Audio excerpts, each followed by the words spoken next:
და 10, 12, 13, 14, 15 წლის შვილი ყავს, ის ყველაფერი, რასაც ეხლა ვილაპარაკებ, ეს ყველაფერი ნამდვილად არ მოგეწონება.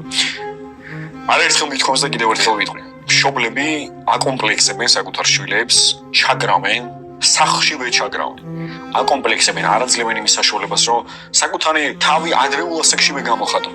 წარმოიდგინეთ ბავშვი, რომელიც საკუთარი რაღაც სამყაროთი გამოირჩევა, ყველა ადამიანი ინდივიდუალური არის და ღმერთი ყველა ადამიანს, როდესაც ამ სამყაროში მოავლეს საკუთარ შვილებს, ყველა ღმერთის შვილები ვართ, გამოირჩევა თუ დააკვირდები ბავშვებს, ეს იქნება გოგო ბიჭი, ყველა გამოირჩევა რაღაც თავისი ნიშით, როგორ უყურებს სამყაროს, როგორ ფიქრობს რაღაცას, როგორ სწავლობს სამყაროს. მით უმეტეს ეს ყველაფერი 5-6 წლის ასაკში ხდება ხოლმე, როდესაც აღმოჩენის პერიოდში არის, როგორი არის ეს ჭიქა, ამ ჭიქაში წყალი რო ასხია, რო დავლევ რა იქნება, როგორი სუნია გამწყალს ასე შემდეგ.